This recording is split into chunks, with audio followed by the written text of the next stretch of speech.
We had a cohort of children who filled in the child behavioural checklist who had nocturnal enuresis, and then they filled it in again when they were cured, and there's a significant difference in their score. And this was explained because most of those children we could see on overnight urodynamics were having these increases in detrusor pressure, which interfered with their sleep, and they had sleep fragmentation, and they couldn't learn as well, and they couldn't be as content during the day. And when the ones that became dry changed their score. So we know it's possible. And a lot of people who've been talking to me about these children who've got some sort of disorder that it's not quite quantifiable, maybe you can see a child behavioural checklist score and get some idea of what's going on. Okay, so we need to investigate some voiding dynamics as part of the assessment. This was the toilet on the family farm. We don't think it's very odd, do we? But everyone overseas is, if you didn't have voiding dysfunction before, you very, very quickly will. We want the bowel function, as we say over and over again. We can look at the bladder using an ultrasound. If the bladder's full, it's a nice window to show us the shape of the bladder and the volume that a child is able to store with comfort. We can measure the bladder wall thickness. Remember I said to you that those trabeculated bladders have usually been generating a lot of pressure, either against some sort of obstruction to voiding, or for some reason we don't quite understand. We'll see then that the bladder wall on ultrasound is thicker, and you can generate a thing called the emptying efficiency, which is about how much you void in proportion to how much is left behind. It's quite an easy measure. Somebody should have looked at the upper tracts if there's an indication too, and that would be if there's infections, if there's known reflux, or if there was early years obstruction. And if there's any kidney function concerns, then they will have done some scans to look at how each kidney is performing in relation to each other and whether there are any scars. And we've just done a very interesting study where we took children who were having VUR, having reflux, in 1982, and were treated in a certain way, and now we have followed them up and they're in their 40s and 50s, these people, and we're looking at how their bladder function is and what's happened, and so the data from that will be coming out soon. It's quite alarming actually, they don't go back to being normal at all. Then we want to put all this information together and interpret the findings in order to offer some intervention. What would be the aims of our intervention? We want, in my opinion, with children, you should start with wanting to normalise the bladder emptying so that we can perhaps have uneventful bladder filling. We want that filling to be age appropriate so that you should be able to store your 200, 250 mils when you're all above 7. We would like to facilitate the best kind of bowel function possible and normalise the mechanics of having a poo.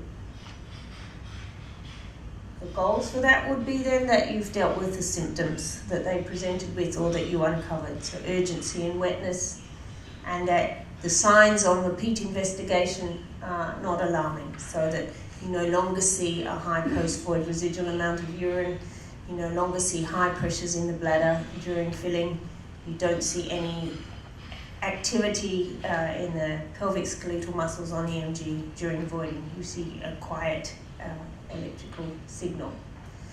We would like to normalise the flow curve and show that the pelvic floor muscles are relaxed during the void. We should be able to see a change in the interval between urinary tract infections, so a longer interval, and hopefully no further infections. And reflux is graded from 1 to 4, with 4 being the worst. We would like to see, when you get the system sorted out, you get a reduction in the grade of reflux. And we've talked about the bowel. And it's just like any other cycle in treatment.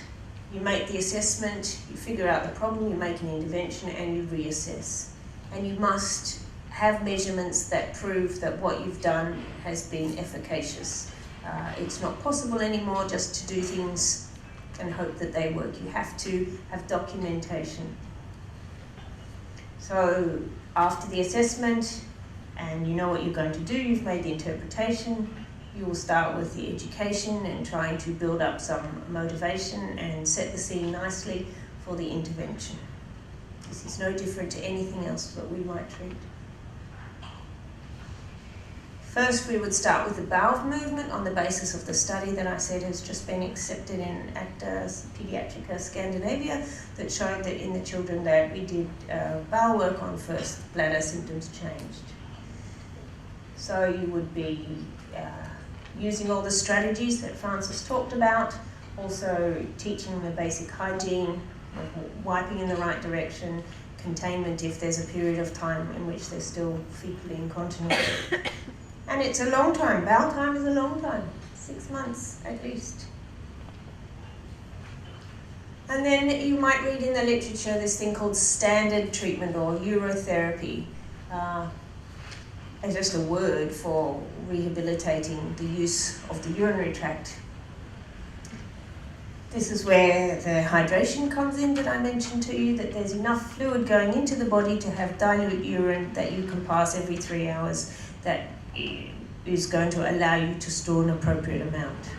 So without being an evangelist about it, you make sure that the child has a drink with breakfast, they take a drink bottle to school, they drink to a line at little lunch, and they drink the rest at big lunch, they have a drink after school, have a drink with dinner. That's enough, that's adequate hydration.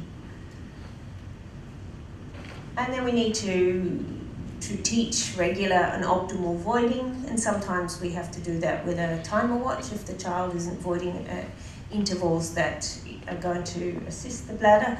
They don't have the feeling to go every couple of hours, then you might use something like a timer watch. And then we have to deal with what might be interfering with the voiding mechanics, which is very often the pelvic floor muscles. There's no awareness of them, there's no identification of when they're contracted and when they're relaxed. And there are different strategies that you might use to help you with this. If we look at each one of these, we will very often find that children with urgency manage their urgency with voluntary dehydration, particularly adolescents. We will very often find that kids don't void at all during the day at school, so they can get routine overdistension and they don't have a sensory awareness at an appropriate volume. We might need to use something, I said, like a timer watch. Looks like a normal watch, but you can just set it to buzz or jump or do something when the child should go and void. And this is where you need good engagement, because the child can easily turn a timer watch off and do nothing, and it's not going to help them, is it? We will talk a bit more later about the mechanics of this, but basically pelvic floor muscles should be relaxed when you're voiding, but first you have to know what they are, where they are, how they feel when they're turned on, and how to just talk to your pelvic floor muscle, not your shoulder muscles or your neck muscles or your abdominal muscles, etc. So sometimes you need to spend a bit of time just sorting out that kind of awareness.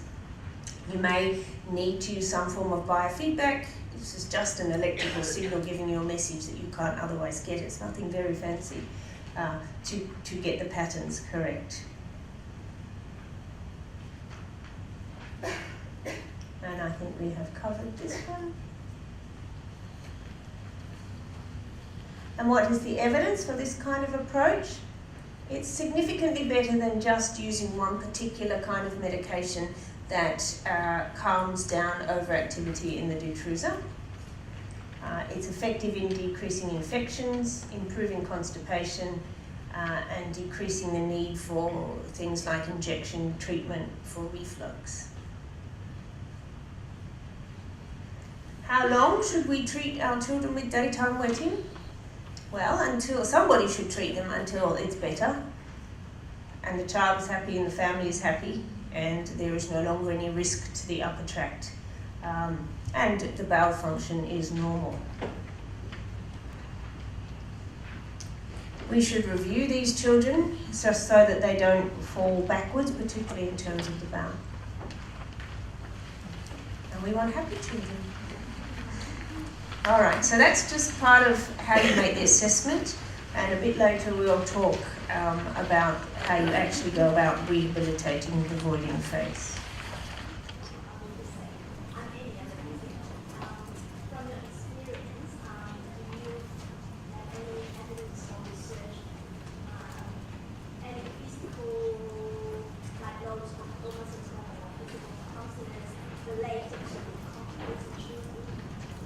So the question is, do I think that low tone or clumsiness is related to incontinence in children? So this is not work that I have done, but I'm aware of one study that did find changes in tone in children who had slow transit constipation. I'm not aware of it in children with daytime wetting, however. We do know that there's a link with hypermobility, and we've been measuring that in a cohort of our children with daytime wetting to see if it's different to the normal level. It has been reported that that could be so because of a connective tissue difference, which maybe changes the organisation at the bladder neck. I think that's probably fairly early work, but it's interesting to watch. Yes. I was just wondering, when you talked about abdominal relaxation, I never thought about actually getting kids to stand and look at that and look at the mirror. I usually just get them to sit, and I often demonstrate Sue's fat on the tummy, and try to do that, and talk about ballerina and soles back and things like that. So I'm interested in, that's really good for me to think about that. What do you think it adds to it by actually doing it first? I think it's just a normal, non-threatening position, and it is interesting to look in a mirror and see the whole picture and to talk about the cylinder. Having said that, the therapists in Denmark where I've been, they do it on 4-foot kneeling to start with. So they all get down on the floor on 4-foot kneeling, and they do it in this sort of way, but you can't see so well in the mirror, but they can change the tilt of the pelvis and do that kind of thing. But I'm interested also in TA and showing them what TA looks like when you pull it in a little bit. That's sort of the end of my cascade of using the mirror. So for me, that's a nice position. We can do that.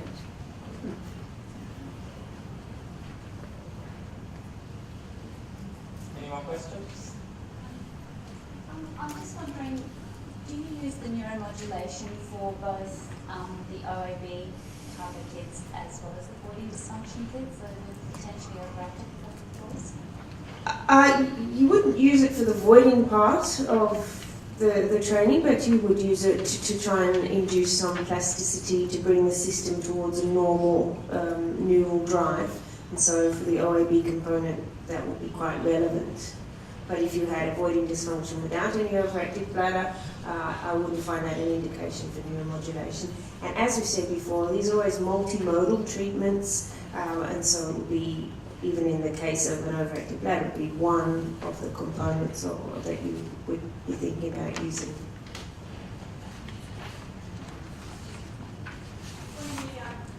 Filling time here.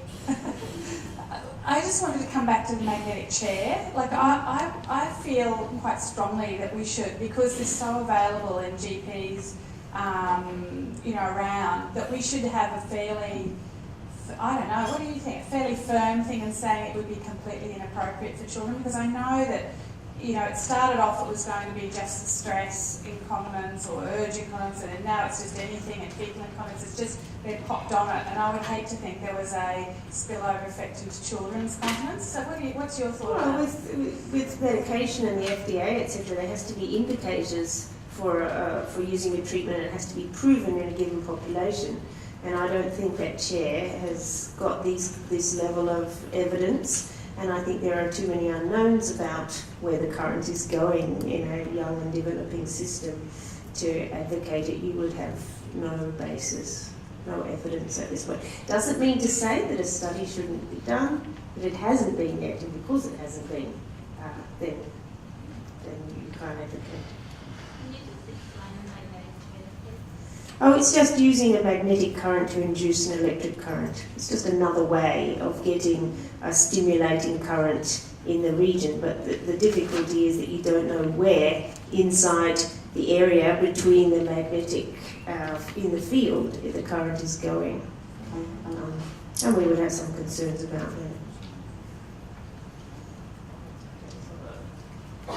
Thanks so much, Wendy. I know that there was lots of questions after your discussion, so it's good to have a bit of extra time for that.